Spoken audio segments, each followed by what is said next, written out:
এই ଅଧ୍ୟାୟକୁ ମୁଁ ଆପଣମାନଙ୍କୁ ସ୍ୱାଗତ ଜଣାଉଛି। ଏହି ଅଧ୍ୟାୟରେ ଆଜି ଆମେ ସାମାଜିକ ଚିନ୍ତକ ଦୁର୍ଖାଇଙ୍କର ଆଉ ଦୁଇଟି ସିଦ୍ଧାନ୍ତ ଉପରେ ଆଲୋଚନା କରିବା। ଆଜିର ଆମର ଆଲୋଚନାର ପରିସର ମଧ୍ୟକୁ ଆମେ ଆଣିବା ତାଙ୍କର ଯୋଉ ଦୁର୍ଖାଇଙ୍କର ଆତ୍ମହତ୍ୟା ସମ୍ବନ୍ଧୀୟ ସିଦ୍ଧାନ୍ତ ଏବଂ ଧର୍ମ ସମ୍ବନ୍ଧୀୟ ସିଦ୍ଧାନ୍ତ को आमे आलोचना को आनिबा एवं से एही दुईटी विषय कौन कहिथिले ताहा आमे जानिबा। उभय आत्महत्या एवं धर्म विषय दुर्खाइम देइथिबा तांकर तत्व बा सिद्धांत जुगान्तकारी अवदान रूपे ग्रहण करा जाइथे। आज मध्य समाज विज्ञान रे तथा मनिषर नीतिदिनिया जीवन रे एही दुईटी तत्वर अनेक अनेक माने रेलिभांस रही। आमे वर्तमान आग आरंभ करिबा आत्महत्या संबंधी दुर्खाइम कर तत्व। दुर्खाइम प्रथमे जेतेबेले अपराध विषय रे काम करिले से कौन कले ना 1888 मसीहा रे से गोटिए प्रबंध लिखुले जो थरे कि से प्रबंध रे से आत्महत्या और जन्महार उपरे से लेखा चलाइथिले। सेतेबेले जेतेबेले से तारी उपरे काम करुथिले सेतेबेले तांकर आग्रह हैला जे से गोटिए एहाकु पुस्तक रे प्रबंध रु एक पुस्तक रे परिणत करिवे। तेनु 1897 मसीहा रे से ताहार प्राय 9 वर्ष पर से ए पुस्तकटी को प्रणयन करथिले रचना करथिले जहार ना थिला सुइसाइड बा आत्महत्या। तांकर एई बहिटी से प्रथमे फरासी भाषा रे लिखिथिले। फरासी भाषा रे ताकु तार ना थिला ल सुइसाइड माने हमको जहा को आमे कहूचे द सुइसाइड बा आत्महत्या। एइटी तांकर तृतीय महान अवदान थिला समाज विज्ञान को, कारण यह पूर्व से दुईटी जुगान्तकारी माने काम करि सारथिले। गोटिए थिला काली आमे आलोचना करथिले श्रम समाज रे श्रम विभाजन को नेकिरी जोता कि थिला the theory of division of labour. आउ गोटिए थिला the rules of sociological method जहा कि समाज विज्ञान पठनर पद्धति उपरे से आलोचना करथिले। एटारे जो सुइसाइड बा माने आत्महत्या को से दुईटी रकम रो, कारण सुइसाइड बा आत्महत्या कहले कोन बुझा जाए तार संज्ञा निरूपण करथिले एक नूतन संज्ञा एवं प्रकृत वास्तव क्षेत्र रे काहेकि यह संगठित होई थाए मनीष काहेकि आत्महत्या प्रवण होई थाए ताहा उपरे से आलोचना करथिले। तांकर एही जो कामटी केते कांसरे से जो श्रम विभाजन उपरे कहिथिले एवं जो सोशल फैक्ट रे सामाजिक नियंत्रण उपरे कहिथिले ताहा सहित बहुत परिमाण रे यह जड़ित। जापरे दुर्खाइम मु एठारे कहिबा पई चाहे दुर्खाइम कोन परिस्थिति बा परिवेश थिला जहा कि दुर्खाइम को आत्महत्या उपरे परीक्षा निरीक्षा करिया पई एवं पुस्तक लेखिबा पई प्रोत्साहन देइथिला। प्रथमे जेतेबेले दुर्खाइम फ्रांस रे थिले बा सेतेबेले यूरोपीय समाज रे शिल्प विप्लव आसी जाई थाए एवं शिल्प विप्लव परे कौन होला ना सेठारे आत्महत्या हार बढ़ी चलिला। लोक माने अधिक रु अधिक आत्मकेन्द्रिक हबाकु लागिले, समाज रे विघटन देखा देला एवं जो सामाजिक एकता बा संहति थिला सेटा धीरे धीरे दुर्बल हबाकु लागिला। कारण आमे समस्ते जाने जेतेबेले आमे आत्मकेन्द्रिक होई जाए आमे निज छड़ा अन्य समाज विषय रे विशेष चिंता करि न थाए। आम पई आमर आत्म चिंतन एवं आत्म स्वार्थ अधिक आमे गुरुत्व दो एवं समाज रे सहित सामिल करिया पई हमको कष्ट होई पड़े। यही समय रे सामाजिक संगति रे निश्चित भाव रे विघटन घटे एवं जहा फल रे कि गोटे परिवेश एवं परिस्थिति रे मनीष भावे ना मोर स्थिति नाही, समाज बिना मोर स्थिति नाही, तेणु से समय रे आत्महत्या करे। तेणु जेतबेले शिल्प विप्लव आसिला आपण माने जानिथिबे, मु बारंबार कहूची शिल्प विप्लव द्वारा अनेक गुड़िए सामाजिक परिवर्तन घटिथिला। किछि भल परिवर्तन घटिथिला एवं किछि मंद परिवर्तन मध्य घटिथिला। जो मंद परिवर्तन रे लोक माने कोन कले ना, लोक मानकर कृषि अर्थनीति रु से माने बाहरिले, से माने ग्राम रु सहराभिमुखी हेले एवं सहर रे गाँ रे जो तांका मध्य रे परस्पर मध्य रे जो थाए गोटे संगति, जो विचारधारा से गुड़िकर विलोप हबारे लागिला। लोक माने निजर स्वार्थ साधन रे अधिक रु अधिक से माने निमज्जित हेले। किपरि मु निजे एका घर कर रहिबी, मु किपरि अधिक अर्थ रोजगार करिबी, मु किपरि सहर रे मोर निजर आस्थान जमाइबी, से सब नै ता द्वारा से कोन हैला जो बृहत्तर समाज ठू मनीष दूरेई गला। आ किछि दिन परे ता मन रे मध्य विकार आसिला एवं से विकार जनित येरु से बहुत समय रे कोन हैला आत्महत्या करि चले। सो तेनु शिल्पायन परे आत्महत्यार हार यूरोप रे बढ़ी चलला। तेनु दुर्खाई भाबिले यह एक सामाजिक समस्या। यह काहे की होउची, यह को समाज विज्ञानी माने अनुसंधान ओ अनुशीलन ओ आलोचना करिबा निहाती दरकार। तेणु से ये जो आत्महत्या उपरे तांकर दृष्टि निवेश करिथिले। द्वितीय रे जेतेबेले शिल्प समाज गढ़ी उठिला, जो अर्थनैतिक अनुष्ठान मानकर माने मध्य से माने सामाजिक अनुष्ठान को प्रभावित कले। कारण मु कहली ग्राम गुड़िक नष्ट हो गला, से ग्राम रे थिबा चौथ परिवार गुड़िक विघटन घटिला। लोक माने एकक परिवार को अधिक अधिक चाहिए एवं लोक माने स्वार्थ केंद्रिक हेले एवं किपरि अर्थनैतिक लाभ उठाइबे, तेणु ता उपरि से माने अधिक गुरुत्व देले। से माने सेतेबेले आउ जो सहमति बा तांका भीतर जो संगति थिला ताहा उपरे आउ अधिक गुरुत्व देले नाही। तेणु सामाजिक अनुष्ठान गुड़िक आमर जो प्रथा, आमर जो व्यवहारिक मूल्यबोध, आमर जो थिला परिवार, आमर जो थिला ग्राम समाज, से गुड़िक धीरे धीरे विलुप्त हबारे लागिले। से माने विलुप्त हबा संगे संगे आमे जानिबा दरकार से गुड़िक एई सबु अनुष्ठान माने तांकर सामाजिक नियंत्रण थाए तांकर मनीष मान उपरे, किंतु साहा हुए तो औपचारिक न होई पारे, कौन सी लिखित ये नीति नियम न थाए, किंतु तांकर जो थाए नियंत्रण सेटा ही सामाजिक स्थिरता रक्षा करे।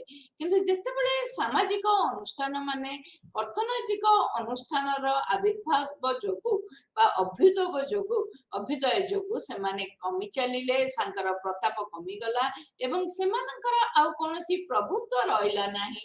आ सही समय रे कोन हैला लोक माने मध्य धीरे धीरे तांका मध्य रे आत्महत्या प्रवणता वृद्धि पाइला एवं एही समय रे दुर्खाई भाबिले जे सुइसाइड बा आत्महत्या उपरे कोटी माने अनुसंधान चलाइबा निहाती दरकार। तृतीय रे से जेतेबेले तथ्य संग्रह कले से देखिले जे बहुत गुड़िए जिनिस जो आत्महत्या को बहुत गुड़िए सामाजिक जिनस जेपरी माने जो परिवर्तन आसुची शिल्पायन जोगु, जो आमर जीवन धारण प्रक्रिया जो परिवर्तन अच्छे, वृत्ति रे परिवर्तन जोगु एवं जो परिवार रे परिवर्तन जोगु एवं धर्म रे परिवर्तन जोगु मनीषर मानसिक अस्थिरता वृद्धि पाउची। तेणु जेतेबेले कोनोसी माने समाज रे परिवर्तन आसे सेतेबेले मनीष ଗୋଟିଏ ଅଲଗା ରକମର ଜୀବନ ଧାରଣ କରୁଥାଏ, ତାର ଜୀବନରେ ମଧ୍ୟ କିଛି ପରିବର୍ତ୍ତନ ଆସେ। ତାର ଜୀବନ ଧାରାର ପରିବର୍ତ୍ତନକୁ ସହଜରେ ସେ ସାଙ୍ଗେ ସାଙ୍ଗେ ଗ୍ରହଣ କରିପାରେ ନାହିଁ। ତାକୁ ବେଳେ ବେଳେ ଧକ୍କା ଲାଗେ, ଶକ୍ତ ଧକ୍କା ଲାଗେ ଏବଂ ତାହା ଯୋଗୁଁ ମଧ୍ୟ ଆତ୍ମହତ୍ୟାର ମାନସିକତା ତା ମଧ୍ୟରେ ବୃଦ୍ଧି ପାଏ ଏବଂ ସେଇଟା ମଧ୍ୟ ସେଇ ସମୟରେ ବଢି ଚାଲିଥିଲା, ଯୋଉଥିପାଇଁ କି ଦୁର୍ଖାଇମ ଏଇ ଯୋଉ ଆତ୍ମହତ୍ୟା ଉପରେ ତାଙ୍କର ଅନୁସନ୍ଧାନ ଚଳାଇଲେ। ଚତୁର୍ଥରେ ଏଇଟା ତାଙ୍କର ଖୁବ ମାନେ ପର୍ସନାଲ ବା ନିଜର ଥିଲା। ତାଙ୍କର ଜଣେ ସାଙ୍ଗ ଭିକ୍ଟର ହୋମେ ବୋଲି ଥିଲେ। ତାଙ୍କର ଯୋଉ ମୁଁ କାଲି କହିଥିଲି ଦୁର୍ଖାଇମ ପଢୁଥିଲେ ଇକୋଲ ପଲିଟେକ୍ନିକରେ, ଫ୍ରାନ୍ସର ଇକୋଲ ପଲିଟେକ୍ନିକ ଗୋଟେ ବଡ ଶିଳ୍ପାନୁଷ୍ଠାନ ଏବଂ ସେଇଠାରେ ଭିକ୍ଟର ହୋମେଙ୍କର ସଂସ୍ପର୍ଶରେ ସେ ଆସିଥିଲେ ଏବଂ ତାଙ୍କର ସାନ୍ନିଧ୍ୟ ଲାଭ କରିଥିଲେ। ଭିକ୍ଟର ହୋମେ ଏବଂ ଦୁର୍ଖାଇମଙ୍କ ମଧ୍ୟରେ ଗୋଟେ ଆବେଗିକତାର ସମ୍ପର୍କ ଗଢି ଉଠିଥିଲା। ହଠାତ୍ ଭିକ୍ଟର ହୋମେ ଆତ୍ମହତ୍ୟା କଲେ, ଯାହାକି ଦୁର୍ଖାଇମଙ୍କୁ ଗଭୀର ଭାବରେ ପ୍ରଭାବିତ କଲା। ତେଣୁ ସେ ଭାବିଲେ ନା, ବର୍ତ୍ତମାନ କେବଳ ସମାଜର ସ୍ଥିତି ନୁହେଁ, ମୋ ନିଜର ପାଖ ପରିବେଶରେ ମଧ୍ୟ ଯେତେବେଳେ ମୋର ବନ୍ଧୁ ଭିକ୍ଟର ହୋମେ କଲେଣି ଆତ୍ମହତ୍ୟାକୁ ମୁଁ ନିହାତି ଭାବରେ ଅନୁଶୀଳନ କରିବା ଦରକାର, କାହିଁକି ଏପରି ହେଉଛି। ତେଣୁ ଆତ୍ମହତ୍ୟାକୁ ସେ ପଢିବା ପାଇଁ ବା ଆତ୍ମହତ୍ୟା ସମ୍ବନ୍ଧରେ ଅଧିକରୁ ଅଧିକ ସେ ଗବେଷଣା ଜାରି ରଖିବା ପାଇଁ ସେ ଯୋଉ ରେକର୍ଡ ଗୁଡିକ ଯୋଉଥିରେ କାରଣ ପ୍ରତ୍ୟେକ ଦେଶରେ ଆତ୍ମହତ୍ୟା କରୁଥିବା ଲୋକମାନଙ୍କ ଆତ୍ମହତ୍ୟାକୁ ଆମେ ଜାଣିଥିବା, ଆମେ ବହୁତ ସମୟରେ ଆତ୍ମହତ୍ୟାକୁ ଏକ ଅପରାଧ କହିଥାଉ। ତେଣୁ ଯୋଉ ଅପରାଧ ରେକର୍ଡ ରହେ ସେଥିରେ ଆତ୍ମହତ୍ୟା ଜନିତ ମୃତ୍ୟୁ ମଧ୍ୟ ସ୍ଥାନ ପାଇଥାଏ।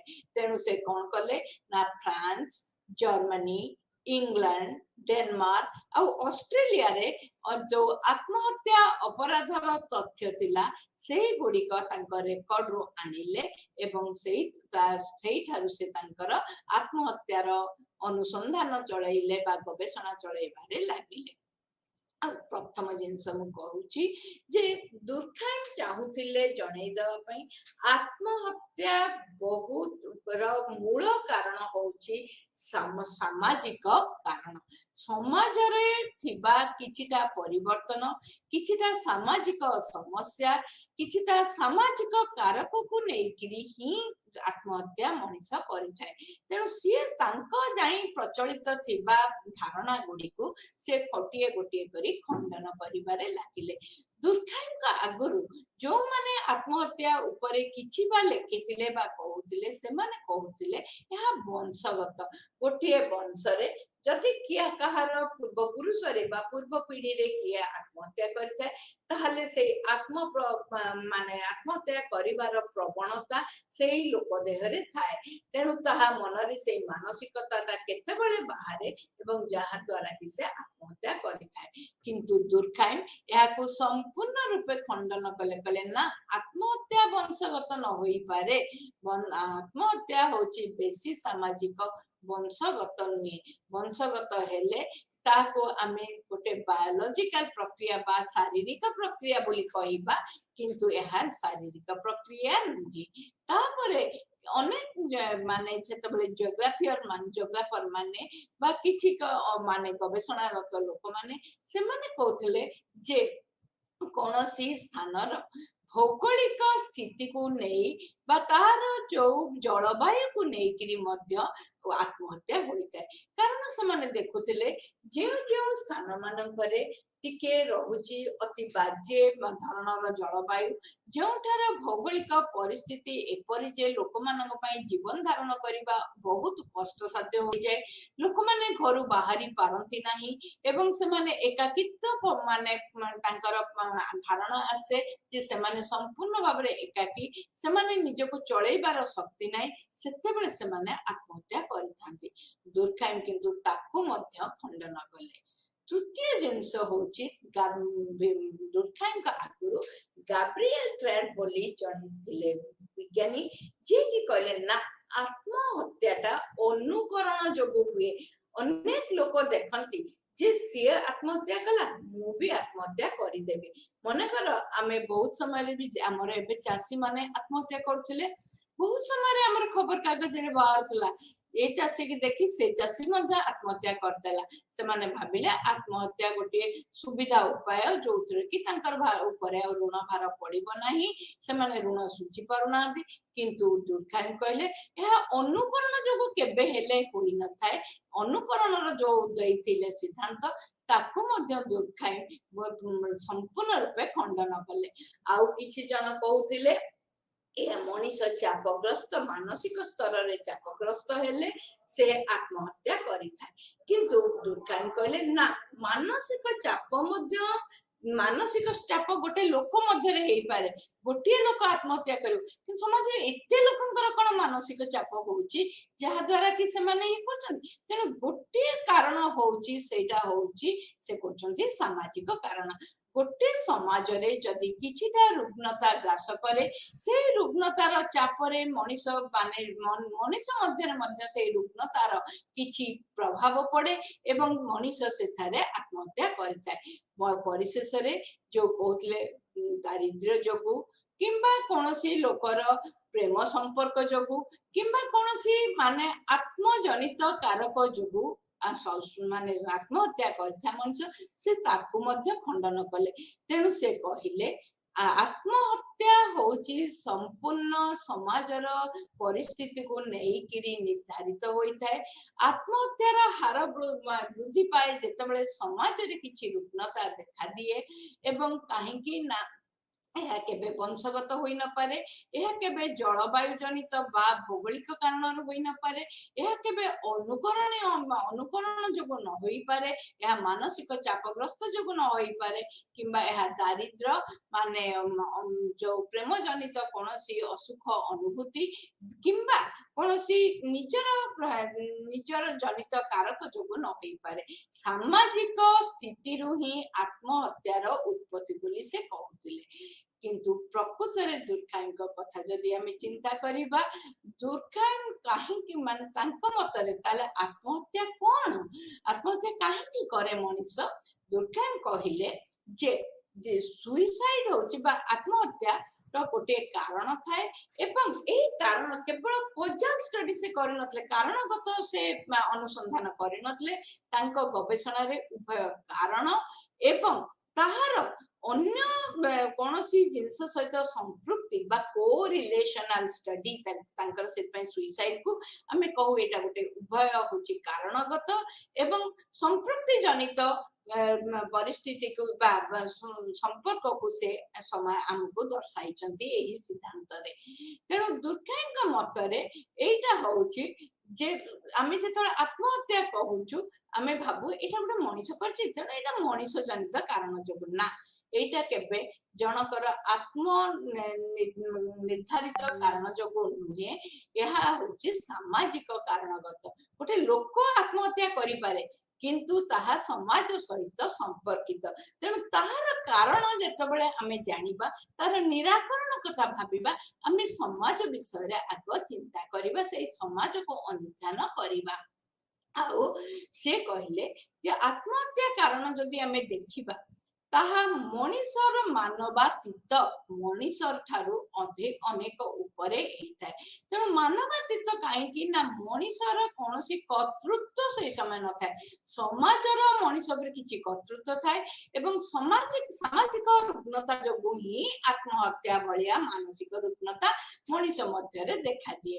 तेणु तापरे से केपरि कहिले ये कोन आत्महत्या कोन, जेतेबेले मनीष कोनोसी माने प्रत्यक्ष भाव हो बा परोक्ष भाव हो कोनोसी गोटे सकारात्मक किंबा नकारात्मक कार्य द्वारा जानी थाए जे मृत्यु सुनिश्चित अवश्यंभावी, तथापि मध्य से ताको करि थाए, ताहाको आत्महत्या कुआ जाए। से कहले कार्यटी मनीष जो कार्य द्वारा निजर जीवन नाश करि थाए, से जानी थाए, से भल जानी थाए जे एही कामटी कले मु निश्चय जाउची मरिबा पई, तथापि जानिकिरी मध्य यह प्रत्यक्ष काम होई पारे किंबा परोक्ष भाବରେ ହେଇ पारे किंबा गोटे सकारात्मक काम करिबा नकारात्मक काम करिकिरी से जेतबळे निजर जीवन को से हराइबार चेष्टा करथाय प्रचेष्टा ताको से आत्महत्यार आख्या देइथिले।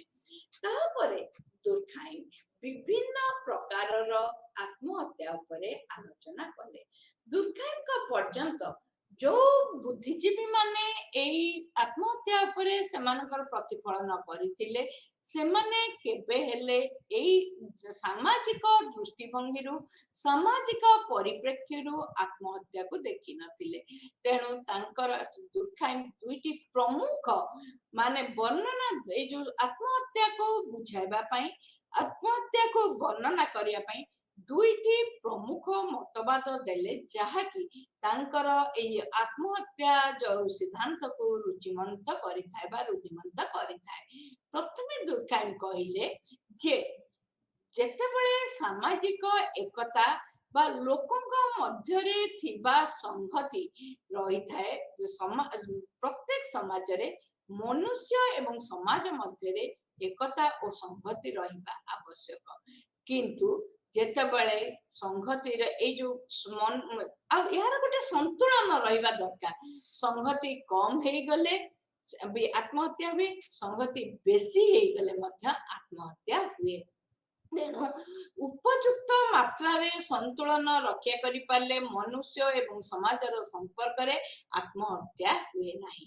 तेणु जहा सोशल इंटीग्रेशन कारण को नहीं कि बा जहा को से कहिले जे सामाजिक संहति किपरि निर्धारक हुए आत्महत्यार ता ऊपर से तांकर आलोचना करिथिले। द्वितीय रे से आउ गोटे कथा कहले नियंत्रण गोटे कहले संहति आ गोटे कहले नियंत्रण। सामाजिक नियंत्रण कथा जेतेबेले दुर्खाई कहिले से कहिया पई चाहुथिले जे सामाजिक नियंत्रण मध्य अधिक हेले मध्य होइथाय तार मध्य संतुलन रहिबा दरकार।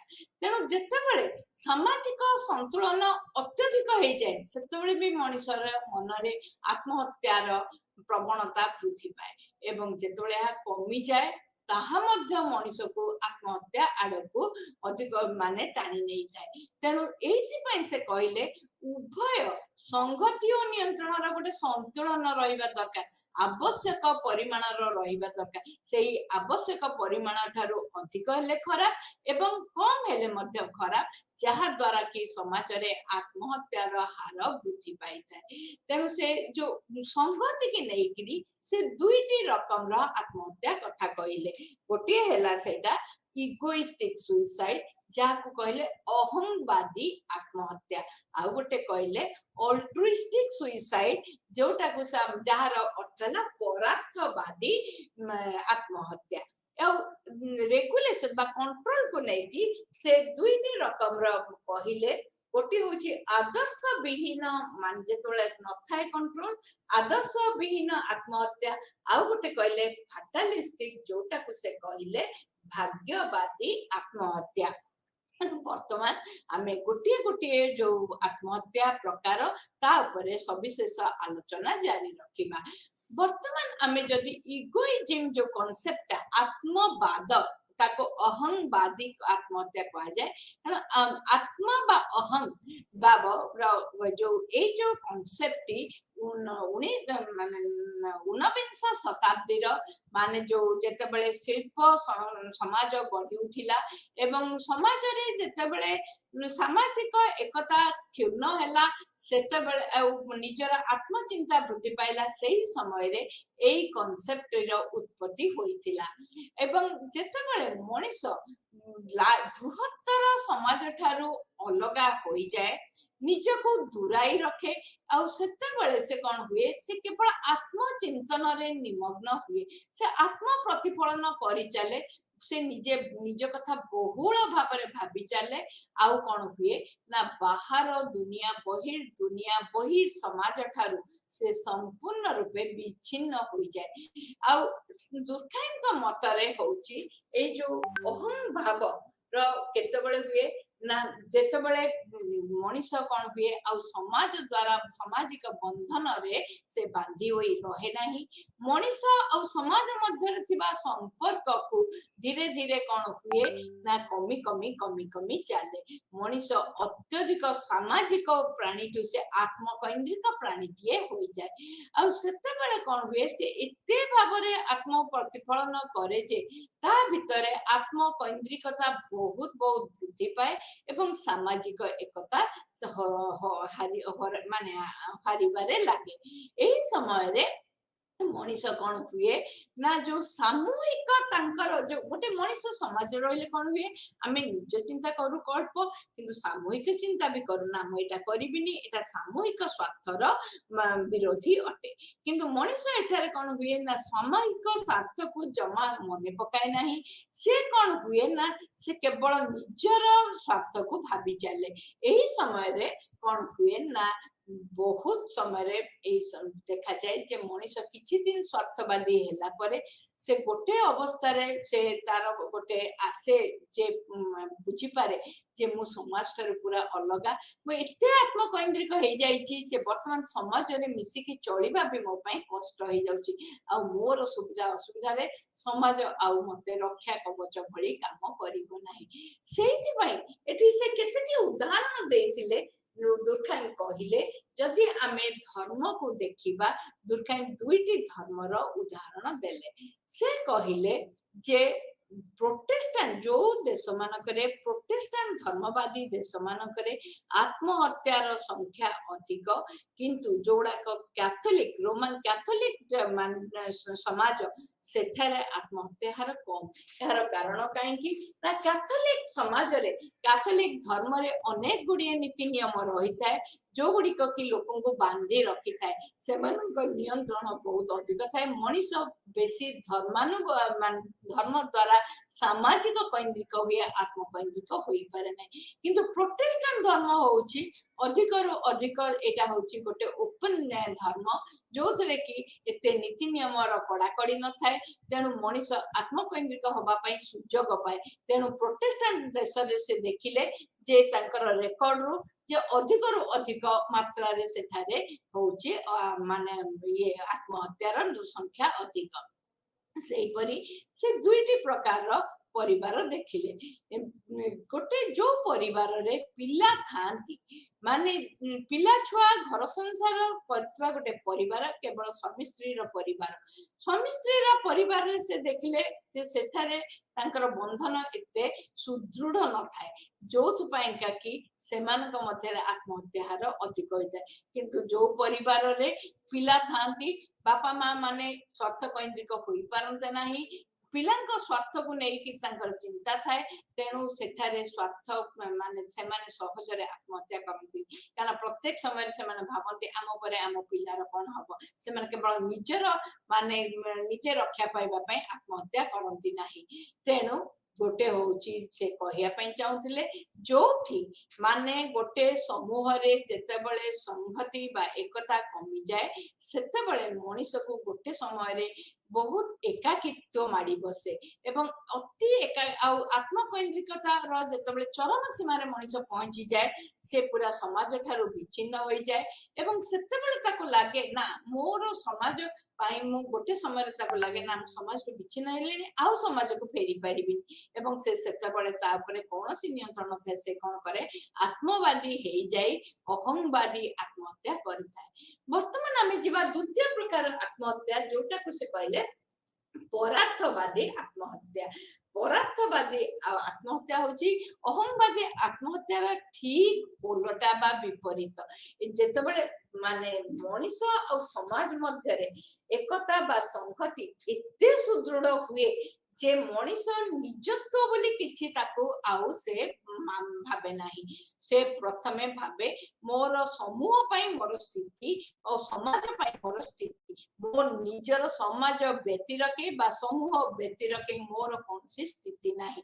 ତେଣୁ ଏହି ପରିପ୍ରେକ୍ଷୀରେ କଣ ହୁଏ ନା ଯୋଉ ଯୋଉ ସମାଜରେ ଯୋଉ ପ୍ରଥା गुड़िक बहुत माने टाण थाए अधिक थाए सेठारे देखा जाए मनीष और समाज मध्य बहुत जोर से माने परस्पर सहित संबंधित होई थांती एवं एठारे कौन हुए मनीष भावे मो जीवनटा तुच्छ किंतु मो पाई मोर समाज एवं समूहर माने जो ये लक्ष्य सेटा होची बेसी बेसी मो पाई मुख्य तेणु से कौन करे ना से तार माने निजर जीवन को उत्सर्ग करे आमे गोटे एठारे मु तुमको गोटे उदाहरण दे पारे जो धर्मपद कथा आमे समस्त जानिचे जे कोणार्कर मुंडी मारिथिला जेतेबेले तांको विषु महाराणा को कुआ गला जे छोट पिलाटीए मारिदेला एवं राति पाहिले राजा देखिबे गोटे छोट पिला मारिगला किंतु 1200 कारीगर मोर कोणार्कर मुंडी मारी पारलेनी सेतेबेले कुआला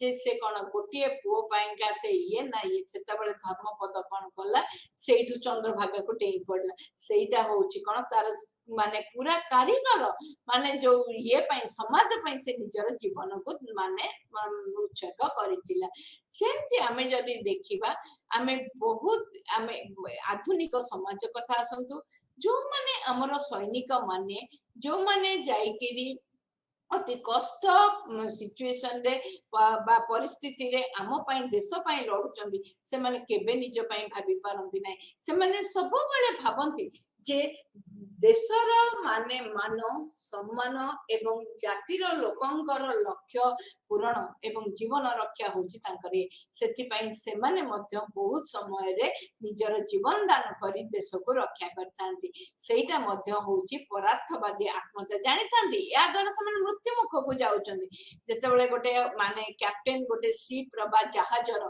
से देखे जहाजटा बुड़ी जाउची लोक मानकु से रक्षा करिया पई जे निजे ही से सब बाहरिया पई जाई निजे मध्य मृत्युवरण सेटा होची परार्थवादी आत्महत्या आउ दुखाई जापान रे जो हाराकारी सिस्टम अछि ता ऊपर मध्य कहले हाराकिरी माने हारा होची स्टमक बा पेट किरी माने हला किरी लोक माने जापान लोक माने भाबुथिले जे सेमान जदि निज पाइका निज माने निज को जीवन परित्याग कले तांको भितरे संगति रहिबो आ निज द्वारा कोन हबो ना एकता केबे जापान सोसाइटी रे भांगिबो नाही तेनु से माने ई हाराकिरी करथले हाराकिरी रो उदाहरण मध्य से मानित करथिले तांकर सुसाइड पुस्तक रे हमर जो सती प्रथा हुए सती प्रथा मध्य ए कस्टम ड्रिविंग बा प्रथा जोगु ही सती हुए एवं से जो बुद्धिस्ट माने जो हमर बौद्ध धर्मी माने जो निर्वाण प्राप्त होंती से माने भाबंती बोते तांकर जीवन दान द्वारा समाज रो भलो हुए सेति पई तेनु एटा को परार्थवादी आत्महत्या बोली कुआ जाय थाए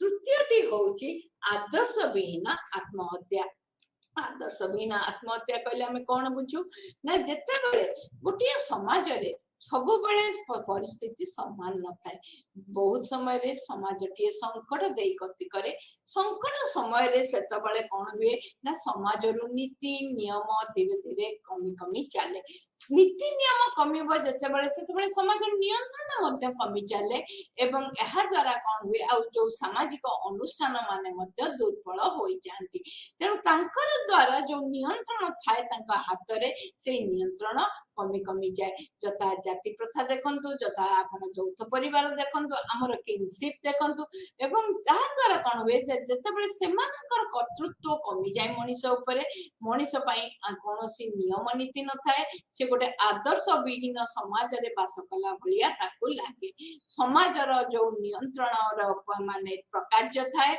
सेथिरे धीरे धीरे कमे तेणु यह द्वारा कौन हुए जो प्रकार नियंत्रण द्वारा मनुष्य जाने जे मु एतिकी धन संचय करी मु एतिकी क्षमतार अधिकारी हेबी मो पई मान सम्मान एतिकी किंतु ता पई से माने अंध भलिया दौड़े नाही एवं जहा द्वारा कि तांका भितरे केबे जो पिपासाटा रो माने गोटे नियंत्रण रे रहे किंतु जत्ते बेले हमर ए जो नियम मानकर अवक्षय घटे सामाजिक संरचना रे परिवर्तन देखा जाए सामाजिक अनुष्ठान माने दुर्बल होंती नियंत्रण कमी जाए मनीष को लागे मु एपरी गोटे समाज रे आसी गलिनी जे समाज रे नीति नियम नाही समाज रे किछि आदर्श विहीन समाज रे बंचिबा ठारू मरिबा होची श्रेयस्कर तेणु से कोन करे आत्महत्या करि थाए बेले बेले हमें देखिथिबा कौन सी देश ଯେତେବେଳେ ଆର୍ଥିକ ସଙ୍କଟ ଦେଇ ଯାଏ 1930 ମସିହା ପରେ ଯେତେବେଳେ ହେଲା ଦ ଗ୍ରେଟ୍ ଡିପ୍ରେସନ ମାନେ ହେଲା ପୃଥିବୀର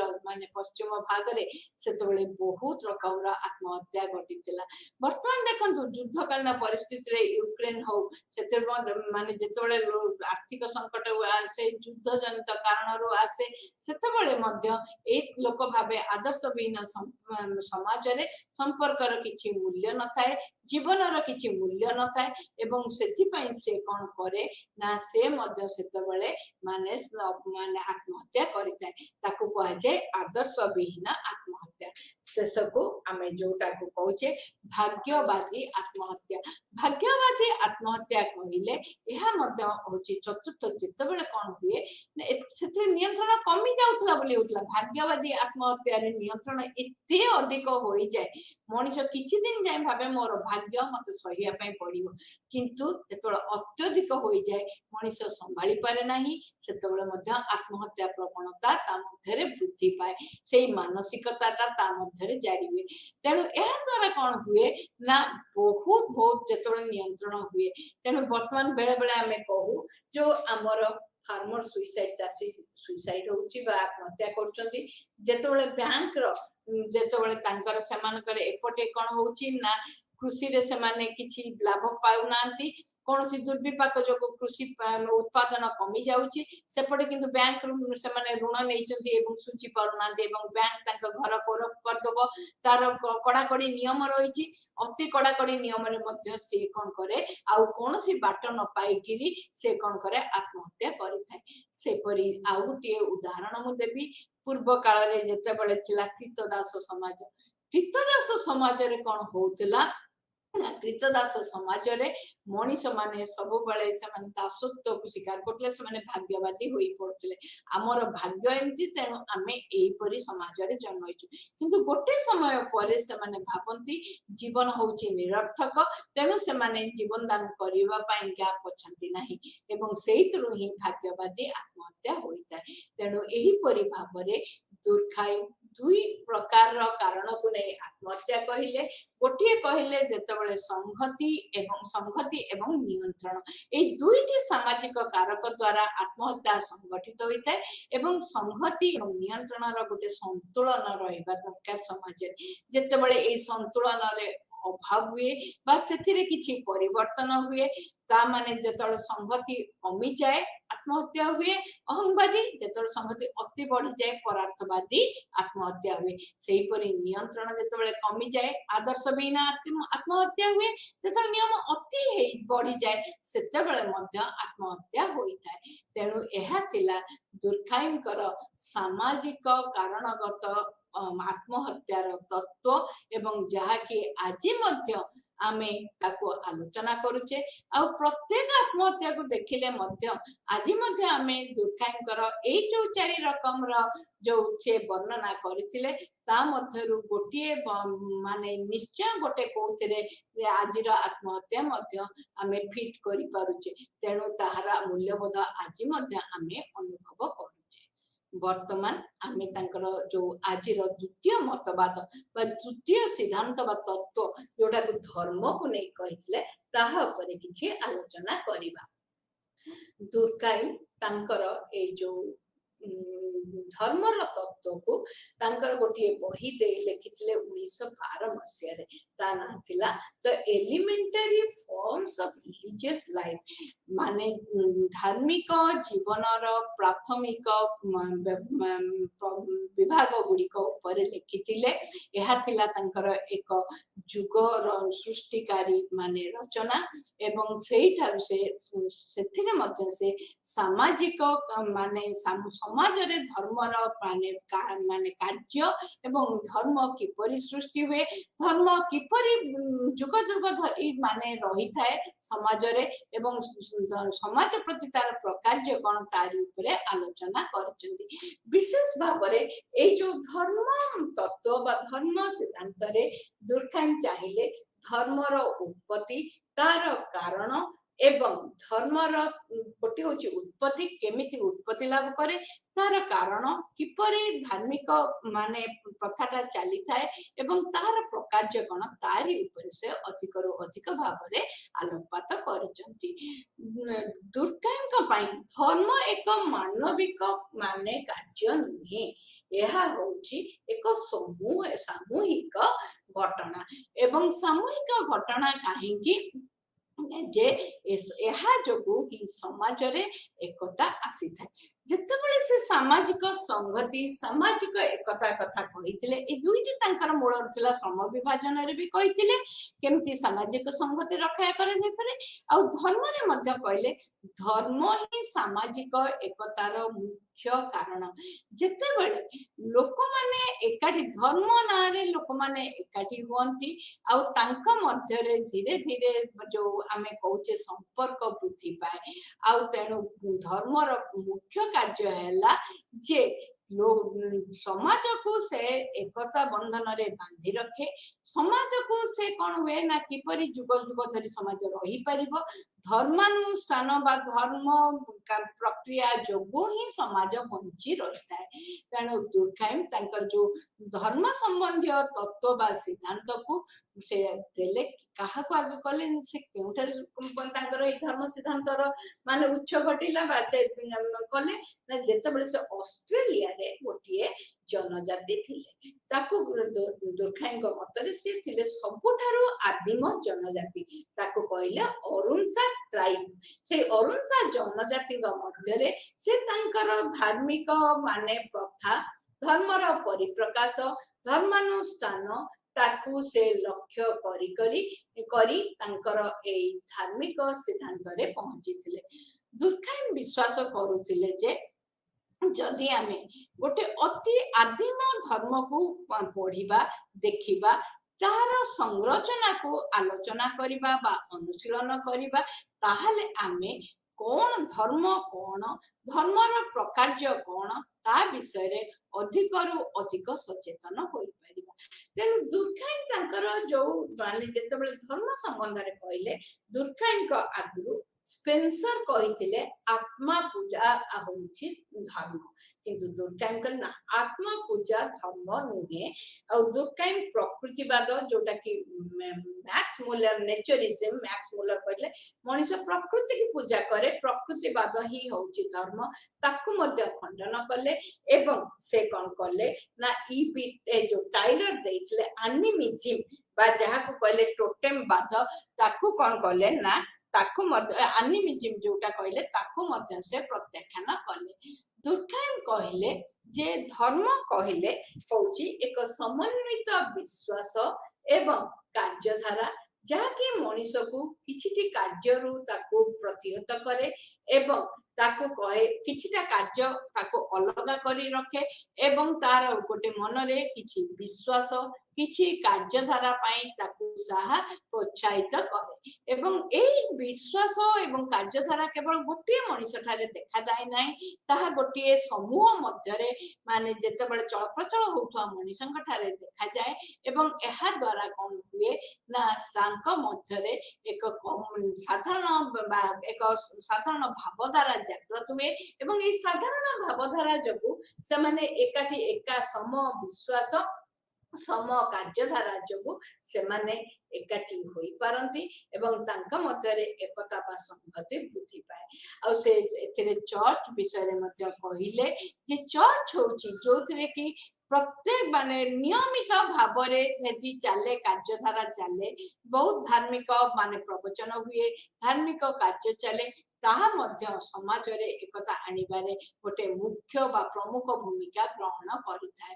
तेनु दुर्खाइमकर जो माने धर्म संबंधी तत्व रे दुईटी जिनिस निहित थाए गोटे होउची जो आमर विश्वास एवं प्रथा आ गोटे होउची सांसारिक और धार्मिक मध्य रे जो पार्थक्य कौन धार्मिक कौन सांसारिक कौन वर्तमान आमे आसीबा धार्मिक और सांसारिक मध्य रे थिबा माने संपर्क ऊपर दुर्खाइम सब बळे जुक्ति करूथिले जे ଧର୍ମ କହିଲେ କାହା ସାଙ୍ଗେ ନା ଧର୍ମ ପ୍ରଥମେ ସାଂସାରିକ ଏବଂ ସେ ଧର୍ମ ହଉଛି ଧାର୍ମିକ ଓ ସାଂସାରିକ ମଧ୍ୟରେ ଗୋଟେ ପ୍ରଭେଦ ଆଣେ।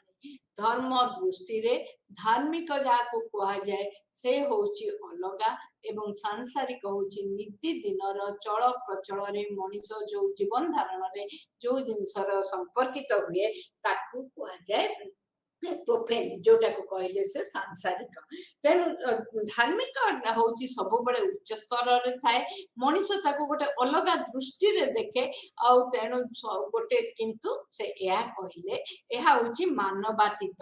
ଆଉ ଯୋଉ ଜୀବନ ଧାରଣରେ ଯୋଉ ପ୍ରତ୍ୟେକ ଦିନ ଯୋଉ ଚଳନୀରେ ଯାହାକୁ ଦେଖେ ତାକୁ ସେ କହେ ଯୋଉ ପ୍ରୋଫେନ୍, ଯୋଉଟାକୁ ସେ କହିଲେ ସାଂସାରିକ, ସେଗୁଡିକ ହଉଛି ତାର ପ୍ରତ୍ୟେକ ଦିନ ଦୈନନ୍ଦିନ ନୀତି ଜୀବନରେ ଏଇଟା ସମସ୍ତଙ୍କ ପାଖରେ ଥାଏ ଏବଂ ସମସ୍ତଙ୍କୁ ଚଳିଲା ବେଳେ ଦରକାର ହୁଏ। କିନ୍ତୁ ଧାର୍ମିକ ହଉଛି ମାନବାତୀତ, ମାନେ ଧାର୍ମିକର ଚିନ୍ତାଧାରା ସାଧାରଣ ଜୀବନ ଧାରଣ ଠାରୁ ଯଥେଷ୍ଟ ଉପରେ ଥାଏ। ତେଣୁ କିନ୍ତୁ ଗୋଟିଏ ଯେତେବେଳେ ପଦାର୍ଥ ଆମେ ଦେଖୁ ତାହା ଧାର୍ମିକ ହୋଇପାରେ କିମ୍ବା ତାହା ମଧ୍ୟ ସାଂସାରିକ ହୋଇପାରେ।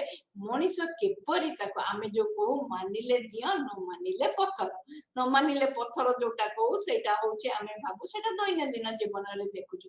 କିନ୍ତୁ ଯଦି ଆମେ ମାନୁଛେ ଆମେ ତାକୁ ଗୋଟେ ଅଧିକ ମୂଲ୍ୟ ଦଉଛେ ଏବଂ ତାକୁ ଆମେ ଧାର୍ମିକ କହୁ। ଶାଳଗ୍ରାମ ଗୋଟେ ସାଧାରଣ ପଥର, ଶାଳଗ୍ରାମକୁ କିନ୍ତୁ ଆମେ ଗୋଟେ ଧାର୍ମିକ ଭାବେ ନ ଦେଇଛେ ବୋଲି ତାକୁ ଆମେ ଧାର୍ମିକ କହୁଛେ। ଶାଳଗ୍ରାମ ଠାରୁ ଯୋଉ ସାଧାରଣ ପଥର ଗେଟି ପଥରଟାକୁ ଆମେ କଣ କହୁଛେ, ଏଇଟା ହଉଛି ପ୍ରୋଫେନ୍। ତେଣୁ ତାପରେ କହିଲେ ତାପରେ ଟୋଟେମ୍ ବାଦ ଉପରେ ସେ କହିଲେ ଦୁର୍ଖାଇମ୍ କହିଲେ ଯେ ଟୋଟେମ୍ ବାଦ ହଉଛି ସବୁଠୁ ମାନେ ପ୍ରାଥମିକ ସ୍ତରର ଧର୍ମ। କହିଲେ ଆମେ ଟୋଟେମ୍ ବାଦ ମଧ୍ୟରେ ପ୍ରାଥମିକ ସ୍ତରର ଧର୍ମକୁ ଦେଖିବା। ସାମାଜିକ ଅନୁସନ୍ଧାନ ଯେତେବେଳେ ସେ ଧର୍ମ ଉପରେ ଚଳାଉଥିଲେ ସେ କହୁଥିଲେ ଟୋଟେମ୍ ବାବରୁ ହିଁ ମାନେ ଟୋଟେମ୍ ବାଦରୁ ହିଁ ଧାର୍ମିକ ମନୋବୃତ୍ତିର ଜାଗରଣ ଘଟିଥାଏ। କାରଣ ସେ ଯେତେବେଳେ ଦେଖିଲେ ଯେ ଟୋଟେମ୍ ହେଲା କଣ ନା ଯୋଉ ଅଷ୍ଟ୍ରେଲିଆର ଯୋଉ ଅରୁତା ଜନଜାତି ବହୁତ ଆଦିମ ଜନଜାତି ତାଙ୍କୁ କହୁଥିଲେ ସେମାନେ କଣ ଭାବୁଥିଲେ ଗୋଟେ ଗଛ ବୃକ୍ଷ ପଥର ପତ୍ର କାହାକୁ ନା କାହାକୁ ସେମାନେ ଗୋଟିଏ ଜୀବ ପଶୁ ବା ଗୋଟେ ପକ୍ଷୀକୁ ସେମାନେ ଭାବୁଥିଲେ ତାହା ଭୌତିକ ପଦାର୍ଥ ନୁହେଁ, ସେମାନେ ତା ମଧ୍ୟରେ କିଛି ଅଲୌକିକ ସତ୍ତା ସେମାନେ ଅନୁଭବ କରୁଥିଲେ। ତେଣୁ ତାହାକୁ ସେମାନେ ଟୋଟେମ୍ ବୋଲି କହୁଥିଲେ। କ୍ଲାନ୍ ତାର ନାଁଟା ଟୋଟେମ୍ରୁ ହିଁ ପାଇଥାଏ। ଆମେ ପ୍ରତ୍ୟେକ ମାନେ ଯୋଉ ଜନଜାତିଙ୍କ ଭିତରେ ସବୁ କ୍ଲାନ୍ ଥାଏ, ସେମାନେ ହଉଛନ୍ତି ଛୋଟ ଛୋଟ ସମୂହ, ତାଙ୍କର ଯୋଉ ନାଁଟା ସେମାନେ ଟୋଟେମ୍ରୁ ନେଇଥାନ୍ତି। ଟୋଟେମ୍ର କିଛି ଅଲୌକିକ ବା ଧାର୍ମିକ ଗୁଣ ଥାଏ ବୋଲି ସେମାନେ ଚିନ୍ତା କରିଥାନ୍ତି, ପରିକଳ୍ପନା କରିଥାନ୍ତି, ଯାହାକି ଉଲ୍ଲଂଘନ କଲେ ସେମାନେ ଭାବନ୍ତି ଶାସ୍ତି ଦିଆଯିବ। ମୁଁ ଏଇଲେ ଶାଳଗ୍ରାମର ଉଦାହରଣ ଦଉଛି।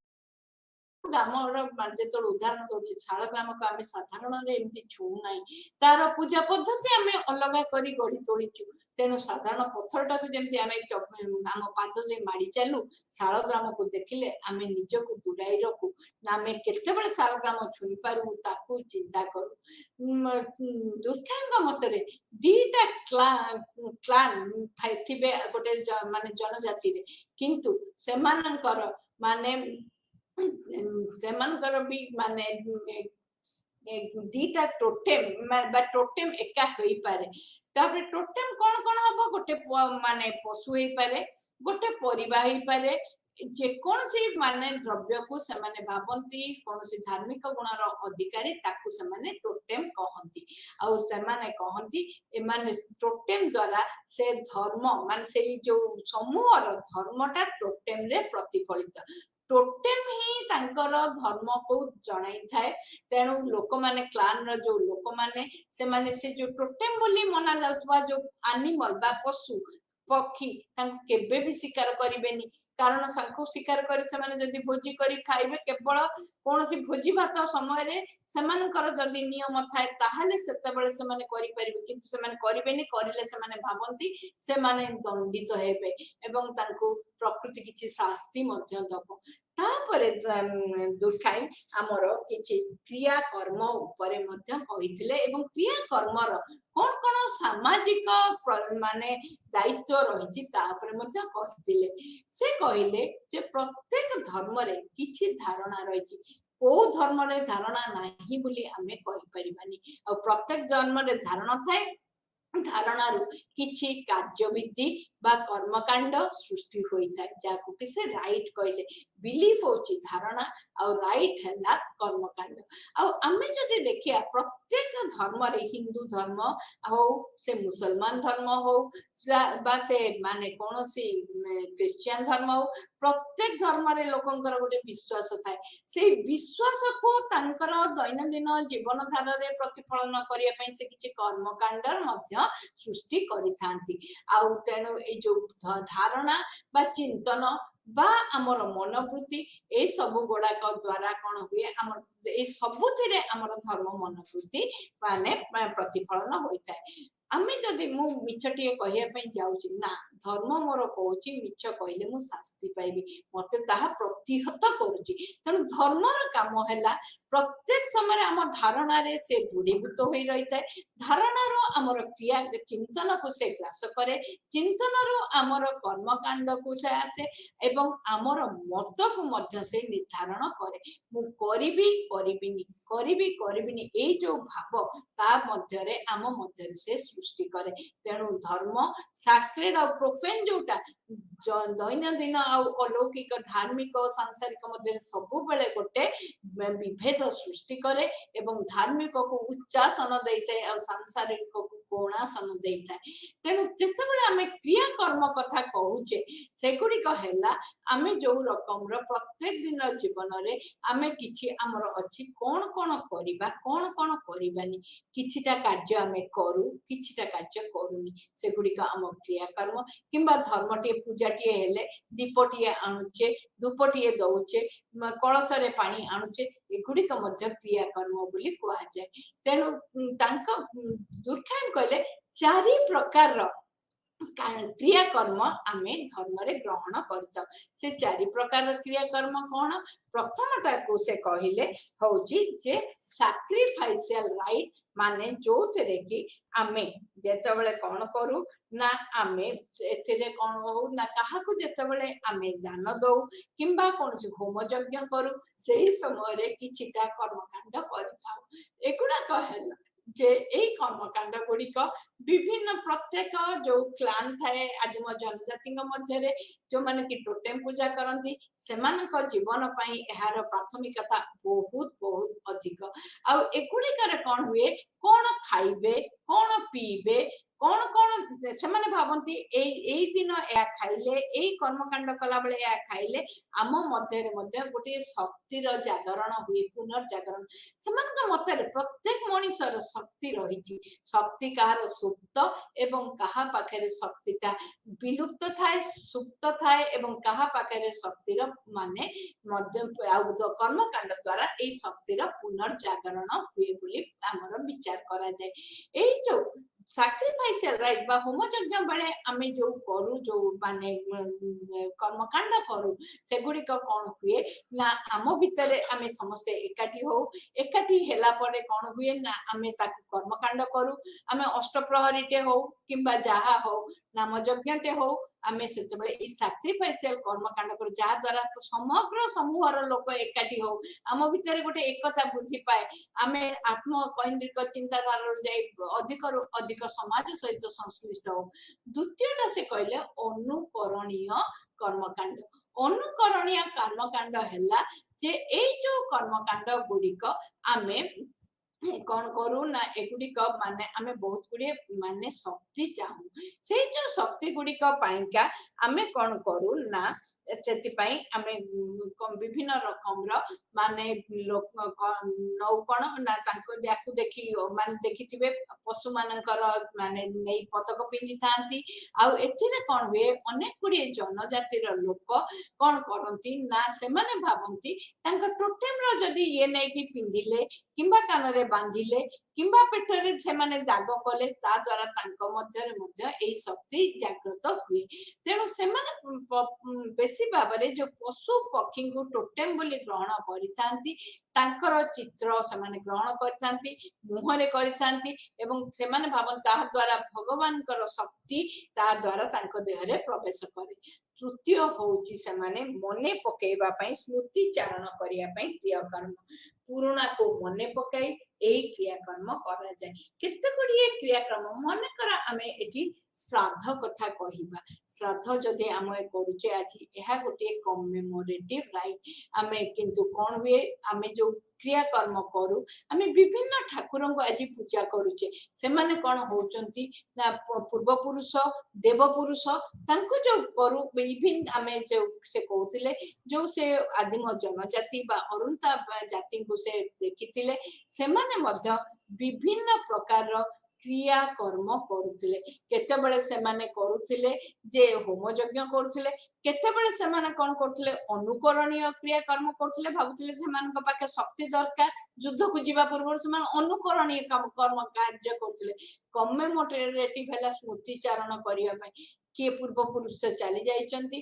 तांको मने पकाइले तांको ठार मध्य से माने भाबुथिले जे से माने देवलोक को चली गलेनी तांको पाखरे अलगा शक्ति रहिछि धर्मर तेणु तांको ठार मध्य धार्मिक भावना प्राप्त होबा पई से माने ए देव माने लोकन को करूथिले तांको मध्य जो माने माने कर्मकांड ए टाइप रो कर्मकांड करूथिले तापरे होछि पियाकुला राइट बा क्रिया कर्म जेतेबेले दुख खेती मृत्युकालीन क्रियाकर्म आ निजको पुनर्शक्ति संपन्न करिया पई से माने करूथिले तेणु दुर्खाइन तांकर जो धर्म कथा कहिले से धर्म रे कहिया पई तीनिटी जिंस चाहिले धर्म काहे कोन धर्म किपर धर्मर उच्च कौन धर्म धार्मिक प्रक्रिया किपरि चले आ धर्मर माने समाज पाई तार प्रतिदान कौन प्रत्येक जगह दुर्खाइन आमे देखिबा से कहउछन सामाजिक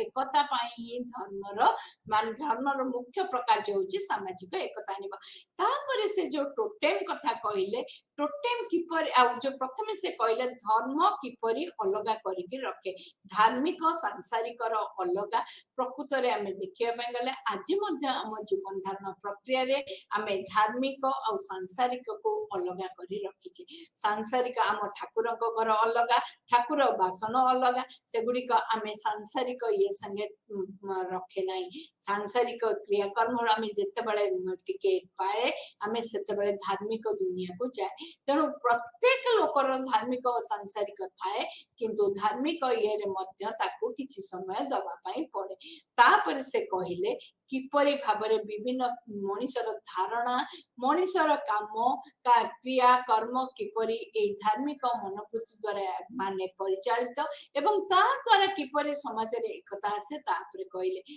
तापर से समाज रे जो क्रिया कर्म ऊपर मध्य दुर्खाइन धारणा देले जो क्रिया कर्म किपरि चारि प्रकार क्रिया कर्म होम यज्ञ कोन पई करा जाए तापर अनुकरण केतेबेले करा जाए तापर केतेबेले स्मृति चारण पई करा जाए आउ केतेबेले माने जोटा दुख खेती मृत्यु सेते बेले मध्य आमे देखिछे बहुत समय रे एबे भी गोटे साधारण आमे देखिबा बहुत जगह जेतोले दुर्भिक्ष पड़े हमर होम यज्ञ आरंभ करा जाए कारण एई समय रे आमे काई करू जणे के मरि गला बेले मध्य आमे क्रिया कर्म कर सेगुडा हला पियाकुला राइट कारण जेते बेले गोटे जगह दुर्भिक्ष पड़े खेती हेइताय मनुष्य देखे हमर जेतोले कोविड चलितला पांडेमिक समय रे मध्य लोक माने कोन कले ना एई जो क्रिया कर्म सब भी करुथिले कारण मनुष्य मन रे थाए जे धर्म बळ ही हमको रक्षा करिवो तापरे वर्तमान आमे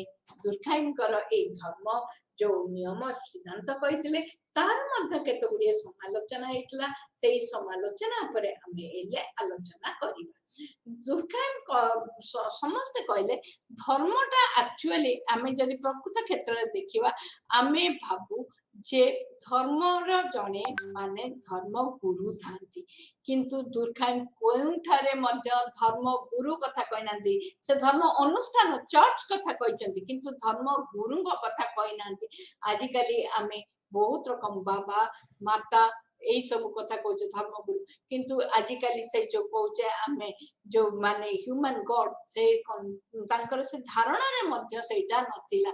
ଏବଂ ସେମାନଙ୍କର ତାଙ୍କର ସମାଜରେ କଣ ଧର୍ମ ମାନେ ଇଏରେ ତାଙ୍କର ମାନେ ଭୂମିକା, ତା ଉପରେ ସେ କେବେ ବି ମାନେ ଅନୁଶୀଳନ କରିନାହାନ୍ତି। ଆଉ ସେ କିପରି ଧର୍ମ ଦ୍ଵାରା ମଧ୍ୟ ସମାଜରେ ଆସେ ମାନେ ସଂଘର୍ଷ, ତାପରେ ମଧ୍ୟ ଆଲୋଚନା କରିନାହାନ୍ତି। ଆମ ଦେଶ ଭାରତରେ ଧର୍ମ ଯୋଗୁ କେତେ ସଂଘର୍ଷ, ଗୋଟିଏ ଛୋଟିଆ ମାନେ ଜନଯାତ୍ରା କଲେ ଯୋଉଥିରେ କି ସମସ୍ତେ ଏକ ଧର୍ମରେ ଦୀକ୍ଷିତ। ବହୁ ଧର୍ମ ସମାଜରେ ଧର୍ମ ମଧ୍ୟ ପ୍ରକାର୍ଯ୍ୟ ହୁଏ, ଧର୍ମରେ ମଧ୍ୟ ବିଭେଦ ଆସେ, ଧର୍ମ ଯୋଗୁ ସଂଘର୍ଷ ଜାତ ହୁଏ। ଆଉ ସେକେଣ୍ଡ ଜିନିଷ ସେ କହିଲେ ଅଷ୍ଟ୍ରେଲିଆନ ଟୋଟେମ ହଉଛି ସବୁଠୁ ପୁରୁଣା, କିନ୍ତୁ ନାହିଁ ଯୋଉମାନେ ତାଙ୍କର ସମାଲୋଚକ ଥିଲେ ସେମାନେ କହିଲେ ଯେ ତାଙ୍କ ଅଷ୍ଟ୍ରେଲିଆ ଟୋଟେମ ଆଗରୁ ମଧ୍ୟ ନର୍ଥ ଆମେରିକା ବା ଦକ୍ଷିଣ ଆମେରିକାର ଯୋଉ ଭାରତୀୟ, ଦକ୍ଷିଣ ଆମେରିକୀୟ ଭାରତୀୟ ମାନେ ସେମାନଙ୍କ ମଧ୍ୟରେ ମଧ୍ୟ ଧର୍ମ ହଉଛି ଆହୁରି ପୁରୁଣା। ଦୁର୍ଖାଇମ ସେଟା ଭୁଲ କହିଛନ୍ତି। ଆଉ ସେ ଯୋଉ କହିଲେ ସାକ୍ରେଡ ଆଉ ପ୍ରୋଫେନ ଦିଟା ପୁରା ଅଲଗା, ମାନେ ସେଇଟା କେବେ ନୁହେଁ। ଆଜି ଯାହା ମୋ ପାଇଁକା ହଉଛି ଧର୍ମ, ତା ପାଇଁ କାହା ପାଇଁ ସାଂସାରିକ, କାହାର ସାଂସାରିକ ହଉଛି ମୋ ପାଇଁକା ଧର୍ମ। ତେଣୁ ଶେଷକୁ ସେ କହିଲେ ଯେ totem of the clan need not be your totem. ଗୋଟେ କ୍ଲାନ ଟୋଟେମ, ସମାଲୋଚକ ମାନେ କହିଲେ ମୁଁ ହୁଏତ ଏହାକୁ ଧର୍ମ ବୋଲି ଗ୍ରହଣ ନ କରିପାରେ, ଏହାକୁ ମୁଁ ସେଇ ଚିହ୍ନକୁ ଗ୍ରହଣ କରି ନପାରେ। ତେଣୁ ଦୁର୍ଖାଇଙ୍କର ମଧ୍ୟ ସମାଲୋଚନା ଏଇ ଧର୍ମର ରହିଛି। ତେଣୁ କିନ୍ତୁ ଆଜି ମଧ୍ୟ ଦେଖିଲେ ଦୁର୍ଖାଇଙ୍କର ଯୋଉ ଧର୍ମର ତତ୍ଵ, ଆତ୍ମହତ୍ୟାର ତତ୍ଵ ଆମର ଏବେ ମଧ୍ୟ ଆଜିର ସମାଜରେ ମାନେ ତାର ଭ୍ୟାଲୁ ରହିଛି ବା ମୂଲ୍ୟ ରହିଛି। ତେଣୁ ଆଜିର ଏହି ଆଲୋଚନା ଆମେ ପ୍ରଥମେ ଦେଖିଲେ ଅପରାଧ ଆତ୍ମହତ୍ୟା ବିଷୟରେ ଏବଂ ଆତ୍ମହତ୍ୟାର ସାମାଜିକ କାରଣ ଏବଂ ଧର୍ମ କିପରି ସମାଜକୁ ବଞ୍ଚାଇ ରଖେ, ସମାଜର ଏକତା ଏବଂ ସଂହତି ଆଣିଥାଏ, ତାପରେ ମଧ୍ୟ ଆଲୋଚନା କଲେ। ଧର୍ମ କଣ, ଧର୍ମର କଣ କଣ ରହିଛି ମାନେ ଉପକରଣ ବା ମାନେ କମ୍ପୋନେଣ୍ଟ, ତାପରେ ମଧ୍ୟ ଉପାଦାନ, ତାପରେ ମଧ୍ୟ ଆଲୋଚନା ଜାରି ରଖିଲେ।